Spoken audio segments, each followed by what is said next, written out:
All right, teammates, we are back once again. If this is your first time listening to the Move Swiftly podcast, welcome to the #1 show on innovative teamwork. Great to have you. Looking forward to having you back for more. To my regular listeners, you already know what goes down when you hit that play button. You get nothing but gems, nothing but people who are here, been sent on this earth to help you. Today, I have a guy named Robert White, who as I was getting prepared, Robert, for this show, I kind of want to call you one of the pioneers towards self-development and workshops and doing seminars and business development and things like that, because you were one of the first people that really started it and expanded it, not just in the US, but was able to expand it in other countries as well. So there's a lot of ground we have to cover because, as you guys know, this is what I'm all about when it comes to workshops, keynotes, and giving you business owners just a little bit of something that's going to help your organization run a little more efficiently as a team. So all that being said, Robert, welcome to the show. How are you? I'm great, and it's wonderful to be with you.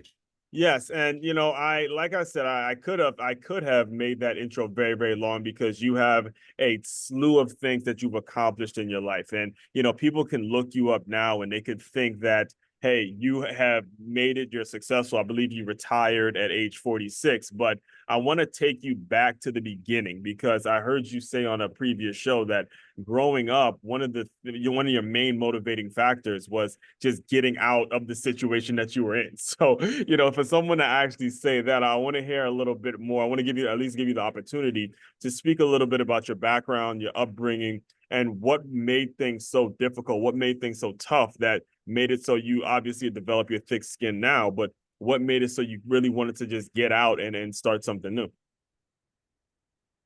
Well, I'm going to do something I learned in Asia. I've lived abroad for 23 years of my working life, and one of the things you learn is that humor doesn't translate very well, Mm-hmm. and what you learn to do is give the punchline first. Mm-hmm. Mm-hmm. And Yeah. tell people that you're telling them a joke, and then they'll laugh. Right. It sounds kind of awkward. It actually works out quite well. It does. And Yeah, so yeah, my punchline is that the work I do today in bringing people together is around purpose. yeah. Uh-huh. And in your introduction, you talked about my beginning. And one of the things I've realized is I've had several different purposes driving my life over the years. And the first one was I will never be poor again. But Mm. we were jumping from one rented place to another because of being evicted. Right. We And this is in Wisconsin, correct? that was originally in West Virginia. West Virginia, So right? I'm a mountaineer. Uh, Mountaineer. All right. Morgan. I grew up in Maryland. I know about that. I know about WVU. anyway, we did end up in Green Bay, Wisconsin, Mm-hmm. a famous football town, Mm-hmm. and I have to say the town kind of took care of me. Fortunately, it was a Right. blessing. But in terms of my home life, my father was an alcoholic uh, who never spoke with me. Well, he spoke with me one time in the 14 years we were both alive together. Oh my God. We only had one conversation, and you talk to therapists and people like that, and they almost don't believe it, but it's true. My Hmm. mother was a very angry, violent woman who had a lot of children and didn't like kids. So that was my atmosphere. And, I'm one of, I think a lot of younger people don't know about this, but back in those days, if you were buying sugar or flour or any of those kind of grains or commodities, Right. uh, they came in cloth bags. And then the advertisers caught on to that and started printing kind of fancy patterns on the cloth bags. So Mm-hmm. my first 2 years in school, I went to school in shirts made from flour sacks Wow. and, that kind of thing. So there's a lot of stories about how what's the old line? Mm-hmm. The money ran out before the month ran out. Mm. Uh, I still have trouble eating field greens, kale and dandelion and things like that, Mm. uh, because we would be near the end of the month. We would be sent out to pick field greens to be combined with fatback and some of the worst tasting food you ever had, and Oh my that's all God. we had to eat. That kind of thing. And I Right. made a decision very early Hmm. that I'll never be poor again, Right. and which short term worked for me and brought a lot of success. Um, so anyway, that's the background story. It wasn't very pleasant, but on Right. the other hand, I lived in a place that was kind, and a lot of people around me were kind. Hmm. Uh, and one of the things that happened was that uh, I did everything. I shoveled snow in the winter. I cut grass in the summer. Hmm. I scraped gum off the sidewalk at the local Dairy Queen. That was the worst job of ever. Uh, Yeah. I just did. Oh, I sold magazine subscriptions and greeting cards door to door. I had a Right. paper route, of course. Yeah. I did all those things, so I actually already always had a little money, Yeah. and my mother would go through my pockets and take it from me. So I also got very good at hiding the money. But along the way, I wrote something, a class assignment when I was 12 years old, that won a citywide contest for this essay. Hmm. And number one prize was a bicycle with all the bells and whistles, which was cool. But the number two prize I didn't understand at the time, and it ended up changing my whole life. And that was that a teacher accompanied me to a local radio station to in the early morning drive time to read a part of my essay on the air. And I had never been in a radio station, and Aswan, I fell in love. Mm. All of that those electronics, the idea that there's a guy there in a little booth and he's talking to many people from Yeah. that little booth, just all those things. And in those days, radio was also a big part of young people's lives because Right. we didn't have streaming and Exactly. Yeah. That's a podcasting, big deal. Right. Right. all that Completely. stuff. Yeah. The world's changed from back then. What was it about that moment? I mean, did you? Because as you're talking, there's a lot of points that you're making that I don't want to just brush over in regards to you knew you were in a situation that you wanted to be out of and you took action, you did something about it. All right. And that's an emphasis. I want to make sure I emphasize that to the listeners as well, especially those who run a business that's listening. If you are not liking your situation or you do not have any more any luxury of making excuses. There's things you can be doing to create revenue and make sure that there's revenue being generated in your business. All right. This is a living proof example, live proof example of why that's so very important. But also, when you get to that radio station, do you kind of walk us through that first experience? Do you see it as a way of getting your voice out there and finally being able to let loose and say, okay, this is my avenue towards wanting to be free and things like that? What kind of take us back to that specific situation if you can? Well, it was, of course, I was 12 years old and Hmm. maybe not very capable of, you know, mentally processing a lot of stuff. Right. But when you fall in love, you fall in love. Yeah. You almost don't have to have an explanation. And Right. I was captured by Hmm. the whole scene. And so I asked them after the little uh, on air part of it ended, as I was leaving, I asked, could I come back and just watch what you do? Wow. And they said no. Mm. And the teacher's trying to push me out the door, and I'm pushing to get them to do that. And finally, they confessed that their insurance would not allow it, which is understandable. To have a 12-year-old kid Oh, hanging yeah. around. But as we're going out the door, this receptionist stopped me and said, "I overheard your conversation, and one of our competitors right down the street has an open hall and then glass walls into the studios and into offices and everything. Hmm. So you can see what's going on, and there are speakers in the hall.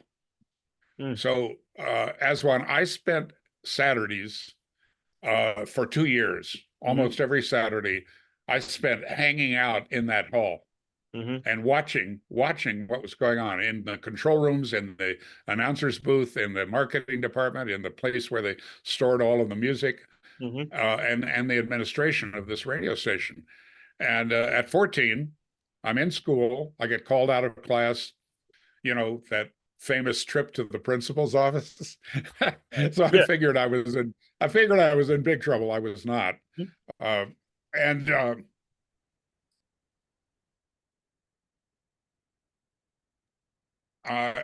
what they told me was that this radio station had called them and challenged them to find out who is that kid that's been hanging out in our hall on Saturdays for two Awesome. years. Yeah. Yeah. I never met anybody. They didn't have my name. And Right. what it turned out is that this radio station had gotten into a labor dispute with Hmm. all of their control engineers, and they fired all of them in one day. And so now the DJs and the news readers had to, they call it running your board, running your own board, putting the music on, putting the commercials on, things like that, Hmm. which is it's very challenging to be a good on-air personality and do that. So they were desperate and looking for someone. And so they interviewed me and they asked me, do you know how to run the board? And I lied So, and said yes. yes, you do. Yeah, I definitely do know how to run the board. Yes, sir. Yes, sir. And then the school cooperated, rescheduled my classes Uh-huh. so that every morning from 6 o'clock until 9 o'clock, I ran the board for that radio station Monday through Yeah. Friday, and that got my start in radio. I mean, the first few days were terrible, and I've always been grateful to the on-air people that were Right. so forgiving. I rewound tapes on the air and things like that. Yeah. Uh, but I learned, and Uh-huh. of course I loved it. I was absolutely thrilled, and I got paid for doing something I would have That done you would for love. free. Right. That you were You doing know, it. You were already doing it for free. And you actually remind me talking to you is making me think of one of my favorite books, which is Outliers by Malcolm Gladwell, where he talks about, you have to be good, but you have to practice at something for 10,000 hours before you actually become good at it. And you're going like in a situation where you're in high school and you're getting paid to do what you love. So you're already getting those practice hours in. What was the decision to go to college like? Like, how was that decision even? What kind of the questions were you asking yourself when it came to transitioning into maybe going to school, maybe going and working directly? What was that transition like? well, the first transition was that the guy that I worked for in the mornings was like my dad. He drank a lot. So Oh, he would come in the morning with a can of beer in his hand, and mhm. he started being late. And there's a routine in the morning at a radio Yeah. station, so I would just follow the routine. And finally, I was on the air because he was still wasn't there. And Oh, so yeah, you got your start speaking right there. There we go. Yeah. yes, and then we found out that that's when the general manager of the station woke up with 6:40 because Uh-huh. that's when the emergency phone call came. Like, Yeah. what in the hell are you doing on the air? Oh, when he was But listening to you. yes, so we got caught. That guy got fired, Yeah. and I got the job nights and weekends Hmm. because the audience nights and weekends were teenagers, and Hmm. I knew how to talk with them. Yeah. Uh, so I did a top 40 radio show that turned out at 17 Hmm. in that year, which was a turning point in my life. Uh, First of all, I made more money that year than my father had ever made. Wow. Secondly, my father died when I was 14. Hmm. Uh, and my family actually moved back to West Virginia, and I ended up living with friends. Hmm. And I always thought I was unusual, but when you get out in the world, you find out there are a lot of people that have had rough beginnings Yeah. and lived with grandparents or lived with uncles or aunts, and I kind of identify with that. I was really fortunate in that the family that I lived with was loving and kind, and they actually communicated, Right. and they gave hugs, and Hmm. they expected a lot of me. Right. So at 17, I was now I'm famous with my classmates. I Hmm. get elected most likely to succeed. So Hmm. if you buy the yearbook for that year at Green Bay East High School, Hmm. I'm featured as most likely to succeed, and I made a lot of money, and I got well known. Hmm. I was a commencement speaker, of course, Right. and At life 17? at 17, yes. And I called my mother we didn't live together. She Mhm. moved back to the South. Um, and uh, Other people have told me that when I've told them about that phone call, they said, well, that explains everything, because I said, I'm graduating number 6 out of 300. Mhm. I'm most likely to succeed. And Her first words out of her mouth were, why weren't you number 1? So I Mhm. grew up with a lot of criticism when I was around her. Yeah. Yeah. But I spent the next, Oof, I went that's off tough. to That's rough college. though. I ain't gonna lie to you, man. That's right. I don't want to brush over that. And especially for you as parents that are listening in, I grew up with Caribbean parents who were tough as well. I cannot tell you how important it is that you give your child some credit when they do good. Like it's something that'll stick with you for the rest of their lives. Stick with them as kids for the rest of their lives. Give them the credit when they deserve the credit. I'm not telling you to be a pushover, but I am telling you to make sure you give them some level of confidence and recognize when things are going well for them. All right. That is so very important. It's not about being a hard ass on them every single waking moment in every single situation. That is not conducive at all to development. It's not going to help your family grow, and it's not going to help when it comes to how you help these young kids actually grow. So that I can't tell you how important it is that we make sure we make that point as well. Brilliant, Aswin. I'll skip forward for a moment, and that is to say that, I have a best-selling book that's been a real blessing in my life, and called Living an Extraordinary Life. And when it came out, I sent copies to people that I know in the training industry, Yeah. about, people like Ken Blanchard and Jimmy Colano, some Yeah. very Oh famous yeah. people. Yeah. And they bought copies they said very nice things, and they also bought copies for their family and for their companies. Uh, and then I started noticing that in those early days that people would say, but I'm disappointed about one thing in the book. And of course I would say, why? And they would say, well, it's not about you. Hmm. It's not about living. I don't think of myself as living an extraordinary life, but some Right. people do see that. Yeah. And they said, I thought the book would be about you. And I said, no, the book is about our work, Yeah. and about our graduates, and Right. how their issues in life connected up with the material in our trainings, and Mhm. the happy ending stories, of course. Mhm.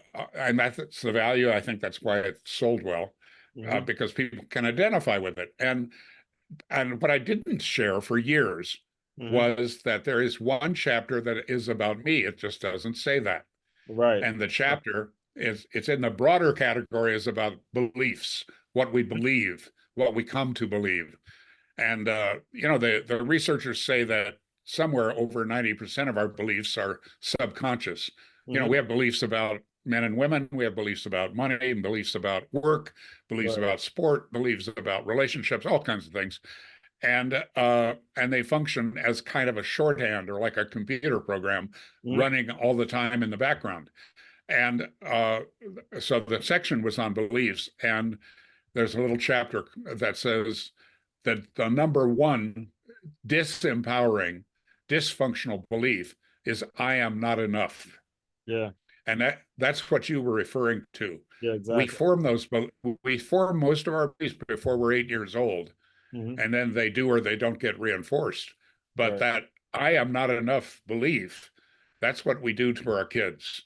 Right. Is that if we're constantly correcting them, Mhm. constantly holding them to a different standard. Right. You and I talked briefly about your sports background, and unfortunately, there are a lot of parents that are trying to live their lives through their kids, Yep. and they wanted to be a player, and they weren't very good. Mhm. Now they want their kid to be good, and Right. then they pour on the criticism. So Mhm. anyway, that all of that happened when I was 17. Right. Really, the mold was set somewhat, Mhm. and I went off to college. And As when I have one semester of college, because in front of 400 fellow students for a finals test, Mhm. I had a heart attack. Oh Uh, my God, at 18, I was 19 uh, at that time, the hardest. and yeah, and then I had two more, one at 21 and one at 23. And Mhm. I was told I would not live past 35. I had daily chest pain. My life was a mess. So 10 years later, I'm having daily chest pain and think I'm going to die soon. I've gotten married and divorced, and I felt horribly guilty about it. And of course, didn't talk to anybody about that feeling of guilt. Mm-hmm. And finally, I had this little business that was struggling. I didn't know how to attract people, the right people. And I didn't know how to motivate them, didn't know how to work with them. Right. My life was a mess. And a friend of mine in a similar business went out to California. By that time, I'm in Milwaukee, Wisconsin. Mm-hmm. Goes out to California and comes back a changed man from a 4-day seminar called Mind Dynamics. So he tells me I should go, and I made him wrong and said, no, I don't need that. I really did need that, but my ego wouldn't allow me to tell Right. the truth. Right. And so for 6 months, I watched him. I watched his business get better. He had a facial skin condition Mm-hmm. called adult onset acne that made his face a mess. And it cleared up. His face cleared up. Space clear. And Right. and I was aware he was close to divorce, and Mm-hmm. suddenly his relationship is close and intimate and wonderful. Mm-hmm. And so finally, I did go to that seminar, and as one, it's a cliche all these years later, but 4 days later, my whole life changed. Mm-hmm. I mean, not everything on that day, but it started a process that has changed my entire life Mm-hmm. because I the main thing that happened was I realized I need to take responsibility for my life, all Right. of it, Mm-hmm. good, bad, indifferent. I need to own it. Right. It wasn't my drunk father. It wasn't my violent mother. It wasn't how the world treated me. It certainly wasn't my former wife. Mm-hmm. Uh, that I was the source of all of that. Right. And not from a standpoint of blame or guilt, but from a standpoint of simply accepting it, owning it, and realizing I needed to do some work on me. Right. That following year, my little business tripled in size. The year after that, it went up 10 times. Mm-hmm. And I sent a lot of people to mind dynamics training. I didn't understand it. I didn't really know anything about it. I just knew that it was good for me. And that when I sent my friends originally and my family, and then my salespeople, particularly my staff, uh, my life got better. So Right. it was actually it was selfish, but Yeah. just like with me, for many of them, it really changed their life for the better. And one day I got a phone call from the founder of that company. I didn't even know his name. Mm-hmm. He introduced himself and said thank you. I had put 400 people in his training over the Yeah. couple of years, Yeah. Because you're and sending people. Right. Right. just because I was excited about it, Mm-hmm. and it was good for me. Um, and he invited me to come and meet him in California. By then I had sold my business and was working as a sales trainer in New York City. So I got to fly first class across the country, my first class trip, to Yeah. meet this wonderful man, Alexander Everett. And 10 days later, I was president of Mind Dynamics. Yeah, So so Mind Dynamics was, just so we're clear though, Mind Dynamics, that was the seminar in which you actually went to, and then you became the president of that actual seminar that ultimately basically you just said changed your life. exactly. And I just ran the business of the Mhm. business. Alexander handled the content, handled training of the trainers, Right. the whole soft side of the business he handled. And Mhm. I did the work of kind of straightening out some things and getting people moving. And so we were quite successful. The first 2 years, I worked only in the U.S., Mhm. but in the second 2 years there, I ran around the world setting up foreign subsidiaries of My Dynamics. And Yeah. this is a kid from Green Bay, Wisconsin, Right. without a college education, but a love for the work. I loved the work, and Yeah. it came kind of naturally to me. Uh, and for a young guy, in my case, early 30s, the Mhm. chance to travel around the world, Yeah. experience different cultures, make mistakes Mhm. with a very gentle and very allowing boss, the Yeah. Alexander. So that was all good. And then the co-founder of that company died in a plane crash. Alexander sold his shares to the estate of his late partner, who died without a will. Oh my God. Uh, Very wealthy guy with over 30 companies that he owned, all or big part of, and no will. So it was a mess. So Mhm. I ended up working for a probate judge, which Mhm. didn't work for me, Right. Well, to put it. once you experience what you just experienced, it becomes like I like to call it psychologically unemployable because first of all, it's something you believe in, and then you were able to go out and sell it. And sales is a force multiplier. You know, when you learn to sell something, first of all, you know what you're good at, you know what you can believe in, and you're very straightforward and you're very much in a situation where you know exactly what you want. It's going to be hard to go back and work for someone when you know how to sell, what you can be selling during those times. And similar to you, Robert, I actually went to a Tony Robbins event about 5 years ago now. It's Unleash the Power Within. And like you, my life changed after that moment. After that moment, this podcast, 5 books later, tons of material out there. If you look my name up before that event, you look it up now, it's like two completely different people. And one of the things that really stuck. I mean, there's times we'd probably be on here for hours if I was to try to tell you everything that stuck out. But one of the main things was when Tony Robbins had explained that life is happening for you and not to you. When it comes to what you experienced at that event, even though that now the company has been sold and you kind of moved on from it and you actually retire, if I'm not mistaken, you said retired at age 46. What can you say kind of as you look back now was the thing that really hooked you and made it so you just focused and was able to, really produce the numbers that you were able to produce and then create the lifestyle that you ultimately were able to create? Well, when I left Mindedemics, Mm-hmm. I founded a company called LifeSpring, Mm-hmm. and so I'm back to being an entrepreneur.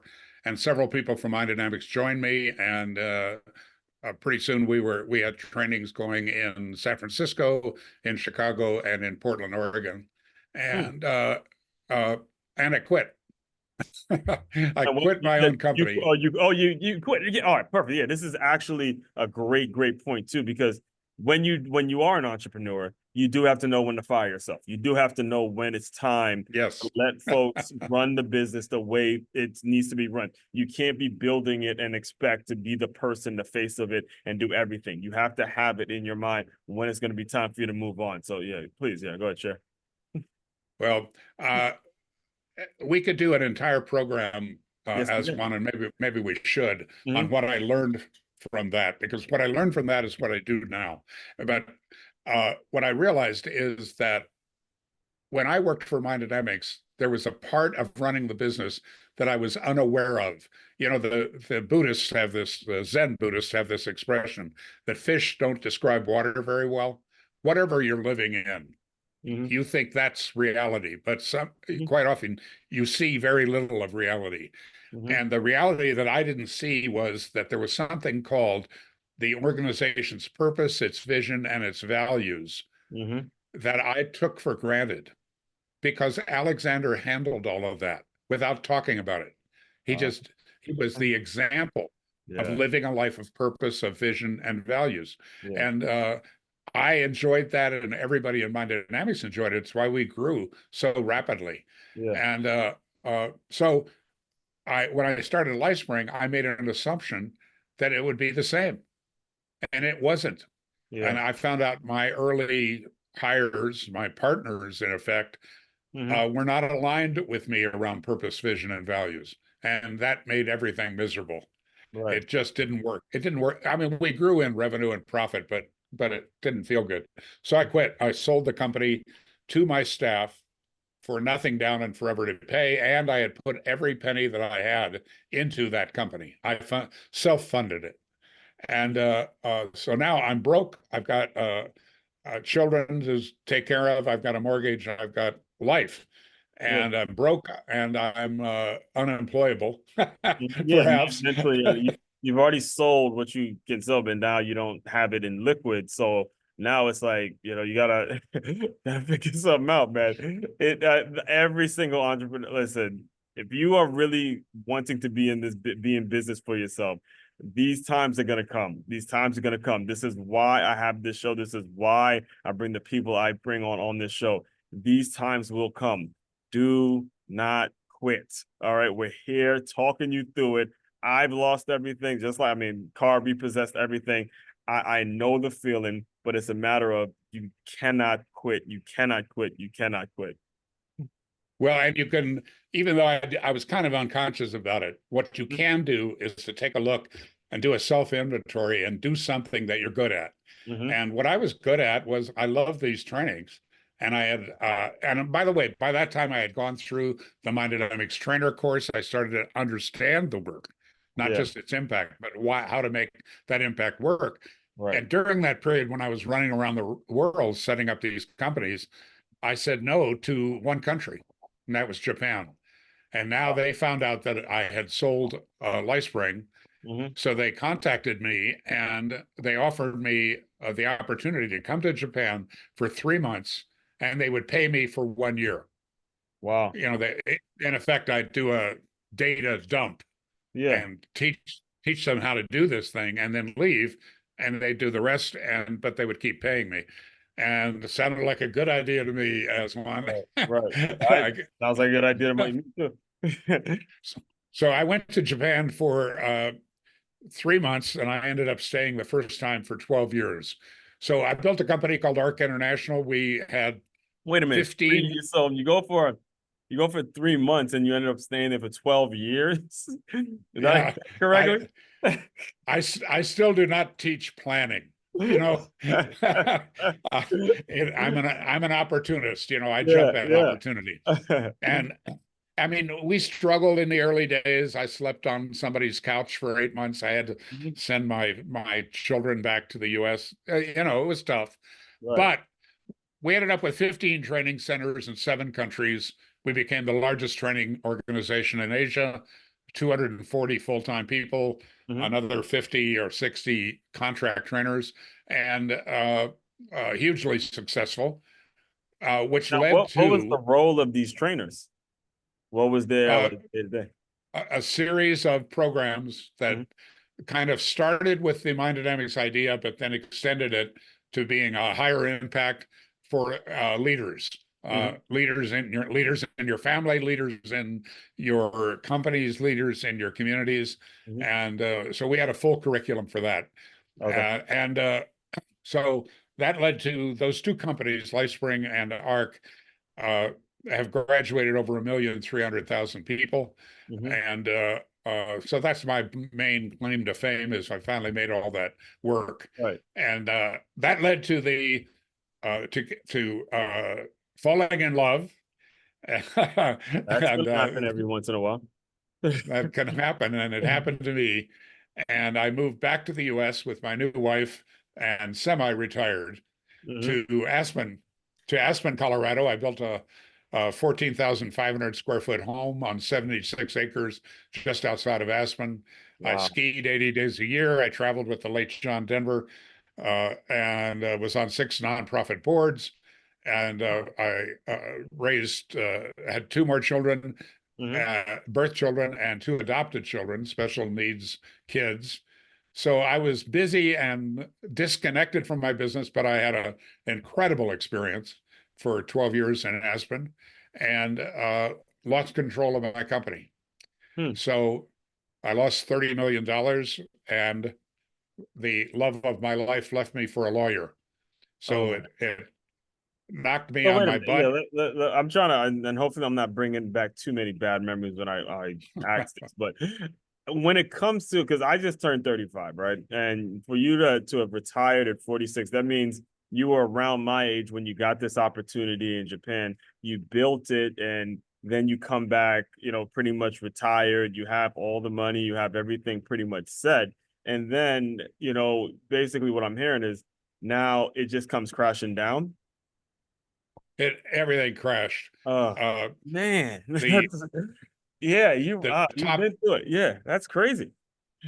the guy that I had delegated to my Asian business, and the guy that I had delegated to run. By that time, I had a U.S. Corporate change business, Mm-hmm. and they both left the company the same week, and taking all of my top people with them. So, and then I stepped back into the company, attempting to rescue it, which just cost me a lot of money Mm-hmm. and time and energy. And during that period, my wife and the lawyer went off to do what they wanted to do with their Jesus. lives and my money. Mm-hmm. So it was a tough time. So I went back to work.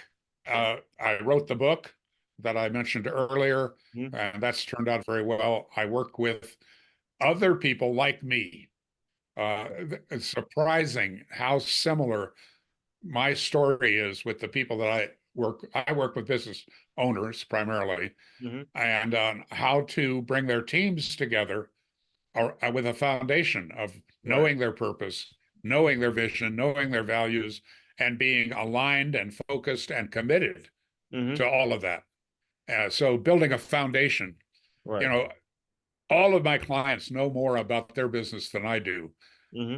But in a macro level, I do know a lot about how to bring people together around a common vision, Mm-hmm. and then get them to perform. So that's what I do, and so it's all worked out. From all of But walk that us failure, through, like, yes, I learned. walk us through that like, how were you? Because there's tons of people I know that would be completely shut down after that. Please just kind of walk us through how you were able to get yourself in the right state of mind to now you can go out and serve business owners and ultimately just bounce back and ultimately just end up like, look, you're doing great things now. You're able to speak to these business owners, whether it's through the book, whether it's through your workshops. What were you able to do? Like, how were you able to pick yourself up sort of and develop a mindset in which you're like, look, that's the past. There's nothing I can do about it. I'm moving forward to the future. Well, that's another 3-day seminar, one. But I think what I would say is that Yeah. I like to teach through stories. So Yeah. here's a true story. I had a videotape of an interview. I was interviewed by a charity that I Mm-hmm. supported called Grassroots Aspen. And what they do, they still do this. They bring 30 to 50 inner city kids to Aspen, and have them have a 2-week experience in the richest town in America. Yeah. And so they get to stay in some beautiful homes. They get some wonderful bike rides. They have some wonderful. They learn rugby maybe for Yeah, the first just seeing time. life, right, right, yeah. We actually, because I live in West Palm Beach, Florida now, we do something similar with some kids from the inner city, just getting them to see something new, fresh, Yep. fresh cut grass, just something new that might spark something in their young mind to say, hey, I do have opportunities, and there are things I can be doing. I could talk about grassroots. I can tell with you forever, but Mm-hmm. I this woman wanted to interview me. They have grassroots television, Mm-hmm. and the local public television outlet, and so she interviewed me, and that went on to a beta tape, a Sony beta tape. Mm-hmm. So a few years ago, I converted, like many people do, about 4,000 still photos and all of my videotapes to digital. You send it off to some company and they do that for you. For those Well, of to you do young that, listeners, VHS, they just asked your grandparents what a VHS tape was. And to see, yes, yeah, those exactly, things actually did exist. or a rotary dial telephone. Yeah, bro, oh my Uh, God, yeah, that was really taking it back there. so I watched this video before I sent it off to this company, Hmm. and I was still struggling with recovery, which is what you're talking about. The Hmm. recovery in terms of money, in terms of reputation, in Yeah, terms of how I felt about me, because I realized I'm accountable. yes. I did this. And so I watched this tape, this interview, and it was a life changing experience for me Hmm. because every word I said was perfect, Hmm. but the energy was horrible. Hmm. And it was like therapy for me Hmm. because I thought this is what happened to me, and this is how I processed it, and I don't like that person. And Mm, it was me. I don't mm, like the person that showed up about something I cared about, the work of grassroots. mm-hmm. I really cared about it, and yet I sounded like I was talking about a funeral. Yeah. And I was, in a way, and it was the funeral for the old me. Mm-hmm. That's also by the time that I did some work with a coach Mm-hmm. around my purpose. Yeah. And I shifted my purpose from "I'll never be poor again" to that my life is a contribution. Mm-hmm. And uh, and that's another long story, but just watching that video and realizing what had happened to me as a result of the betrayal, as a result of the dishonesty and the violation of me in every way, Yeah. the way I processed it didn't work. Yeah. I needed to, and what I needed to do was get back to my purpose, Yeah. get back to my vision and my values, so that's the process. Yeah. When life knocks you down, the Japanese saying is, uh, 9 times knocked down, 10 times up, Yeah. and but everybody experiences breakdown. Mm-hmm. I shouldn't say everybody, most people do. Right. And so the question is, when that happens, you got to go back to the essential you, and especially anything that brought you success in the past Mm-hmm. can be accessed for success in the future. Yes. Like in your example, where you have a background in sports, there's some learning that I can tell you've got some awareness Right. now of how you learned from coaches, how you learned from systems, Yeah. how you learned a certain value set that brought success. And you also probably noticed a few people around you that didn't get with the program. Exactly. They might have had a lot of physical talent, or uh, uh, they might have had a lot of benefits, Mm-hmm. but they weren't able to pull it together and realize what it takes to be successful. So Right. that's been what a lot of my life is about, and that's what Mm-hmm. I share with my clients. Yeah, well, you actually beat me too, because I do want to be very respectful of your time. And this is something I've said on multiple occasions is you gotta hire a coach. All right. Whether business owners, employees, whatever, it's so important that you hire a coach and you get around people that know what you don't know. You do not know what you don't know. And the people that have been through it can help you get there. So, with that, I want to give you the opportunity a little bit to speak on the type of people that you serve, the type of business owners that you do serve. What's the journey that you take them on, and what is your business all about now, and what can we expect to see coming down the pipeline? Uh, I realize, and I didn't plan this as one, it's what happened, but I Mm-hmm. can look back and see that it really had a lot to do with my current success. And that is, I have two kinds of clients. One kind are the people in trouble. They're losing key people. They are losing market share. They are not profitable, that kind of thing.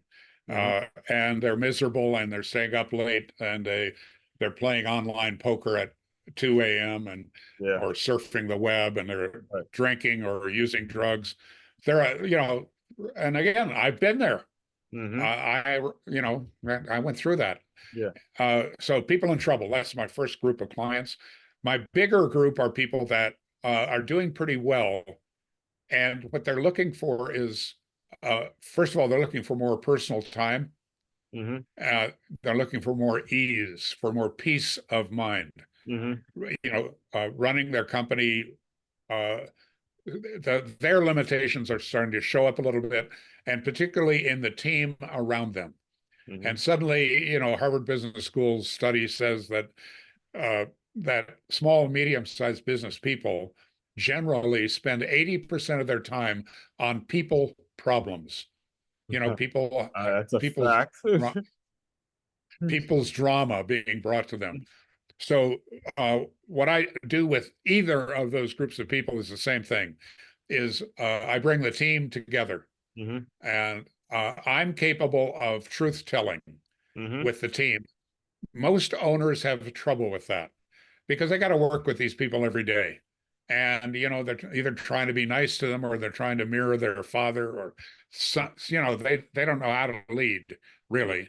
They don't know how to hire. They don't know what Yeah. filters they should look through in hiring. Yeah. They don't know how to run a good meeting, a Mhm. productive meeting. So things like that. So we do 4 or 5 days together in a very intensive environment where we get the team to agree on a purpose, Mhm. vision, values, and strategic intent for the company. And there's a lot of truth telling. And it is not unusual for somebody to quit the company in the middle of our training Yeah. because they get clear that it's not for them. Yeah. Uh, And that's the way it but the should be, more, to be honest with you. You don't want to waste people's time. Our time yeah, is not unlimited. That is the way it should be. There's nothing wrong with that. No one's going to think any less of you if it's time for you to move on. That is the way it should be. Do not waste people's time, because ultimately you're just wasting your own time and you're creating more problems. something got developed in LifeSpring after I sold the company Mhm. that I learned about later. I stayed in touch with those people. They were all my former staff, Mhm. and I bought a ranch next door to the new owner's ranch. So Right. I mean, there were a lot of connections.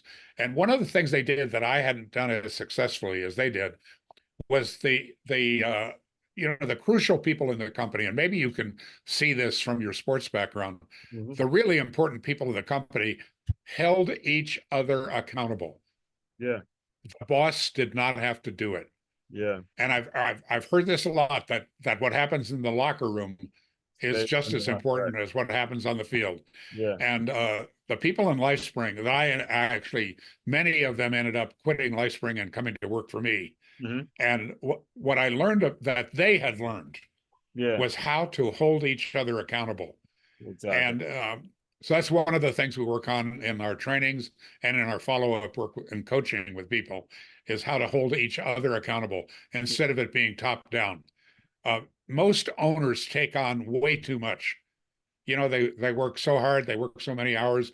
Most of them are smart, they're focused, Right. they're ambitious. So what we want to do is to free them up to be the creative people that they are, Yeah. and to get those people that report to them, Mhm. especially the top team, to be like little owners within the company, Yeah. whether they have ownership or not. Mhm. So that's incredibly rewarding work. It's Mhm. fun. We laugh a lot. We cry a little, and we let the past go. We tell the truth about current reality, and we choose a new vision that's freely chosen and that empowers people and makes it the kind of place that people want to work. Yes. They can't wait to go to work. Right. And my experience with owners is that they want one thing that's kind of impossible, but it's true. And Mhm. as they want people to be as passionately committed to their company as they are. They are.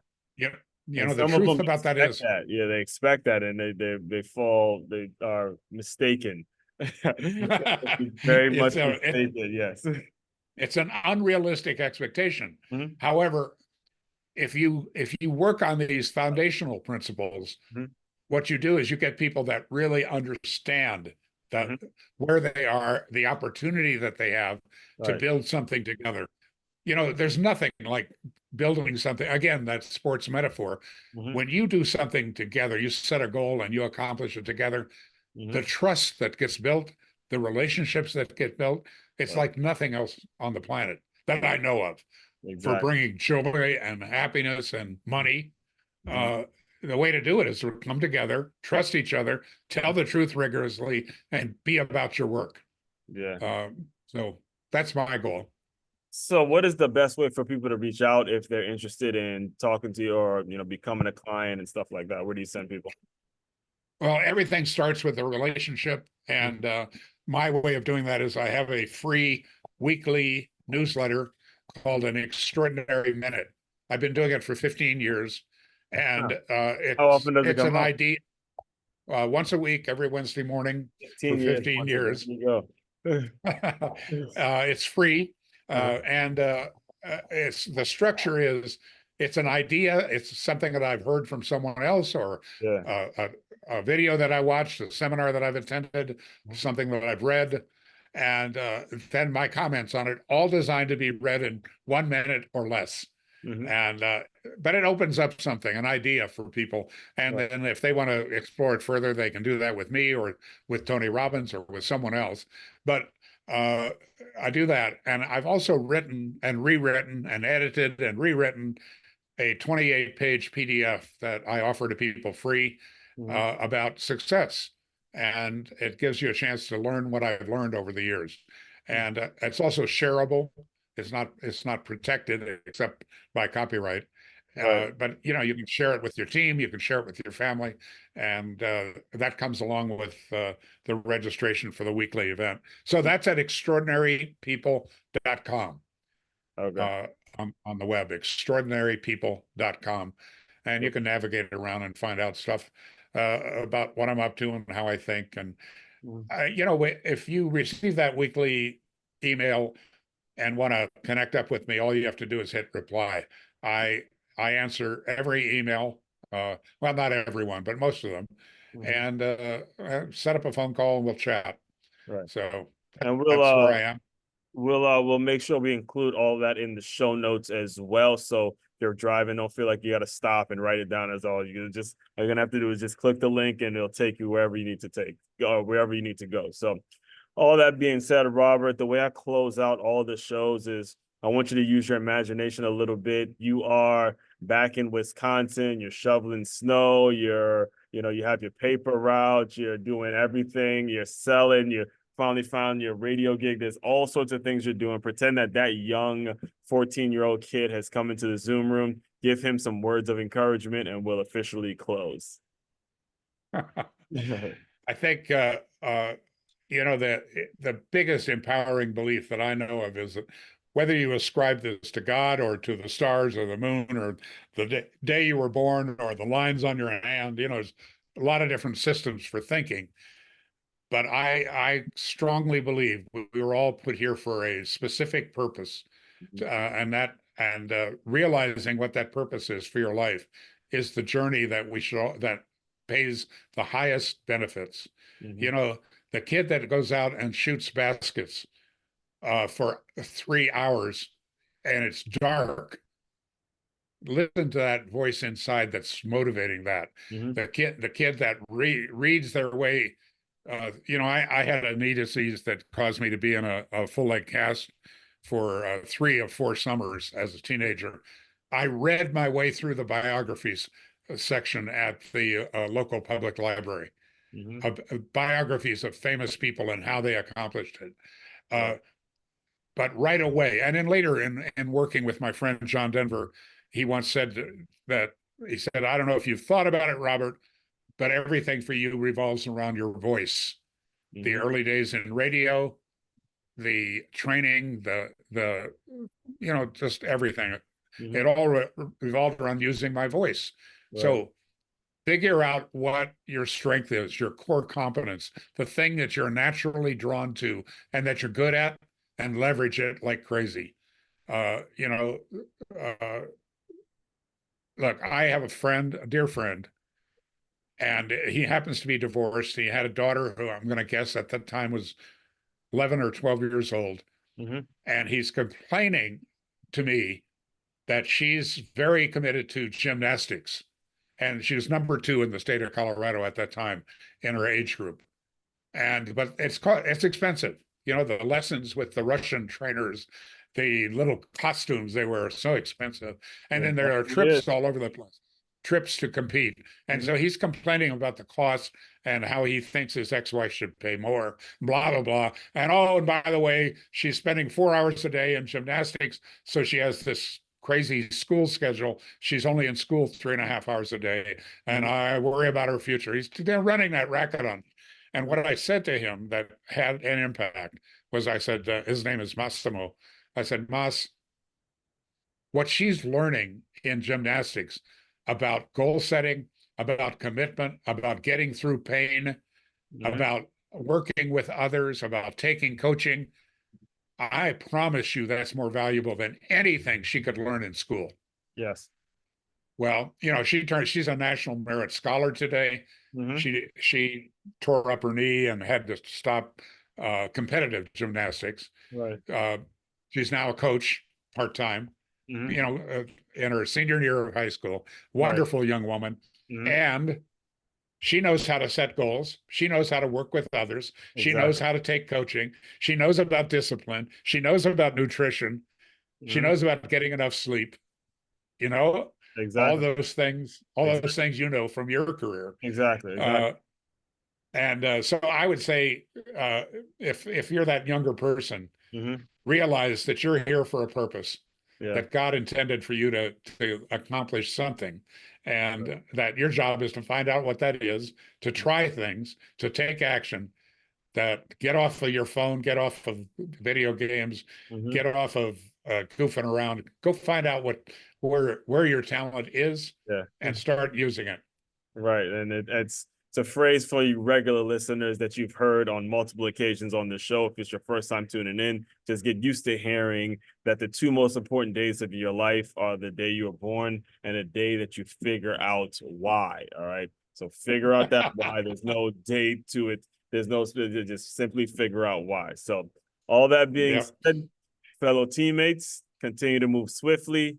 We will talk more soon.